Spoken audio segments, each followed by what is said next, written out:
अभी आपको बताएं कि सिक्योरिटी फोर्सेस का डेरा इस्माइल खान के इलाके कराची में इंटेलिजेंस बेस्ड ऑपरेशन हुआ है। सिक्योरिटी फोर्सेस ने कराची में दहशतगर्दों की मौजूदगी की इतला पर कार्रवाई की है। ऑपरेशन में 2 खारज जहन्नुम वासिल और 1 जख्मी हो गया है। अपडेट कर रहे हैं आपको इस हवाले से डेरा इस्माइल खान में सिक्योरिटी फोर्सेस का डेरा इस्माइल खान के इलाके कराची में इंटेलिजेंस बेस्ड ऑपरेशन। मज़ीद जानते हैं नुमाइंदा खुसूसी सलमान अमान से। जी सलमान, आगाह कीजिएगा, क्या डिटेल्स आ रही हैं इस ऑपरेशन के हवाले से?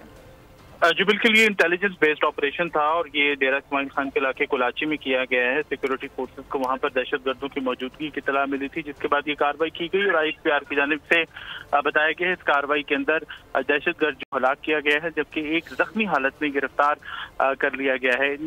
हलाक होने वाले दहशतगर्दों, जो जख्मी दहशतगर्द, उनके कब्जे से वेपन एमुनेशन भी बरामद हुए और बताया गया है कि दहशतगर्द न सिर्फ सिक्योरिटी फोर्सेस के खिलाफ हमलों में मुलविस थे, बल्कि आम शहरियों की जो टारगेट किलिंग है उसमें भी इनका हाथ था। इस वक्त खाती दहशतगर्दों से इस इलाके को पाक करने के लिए एक सैनिटाइजेशन ऑपरेशन जो है वो जारी है और इसके साथ ही अफवाज पाकिस्तान ने इस आज़म का इरादा किया है कि वतन अज़ीज़ से दहशतगर्दी की लानत का खात्मा हर कीमत पर यकीनी बनाया जाएगा। जी, नुमाइंदा खुसूसी सलमान अमान आगाह कर रहे थे, आपका शुक्रिया।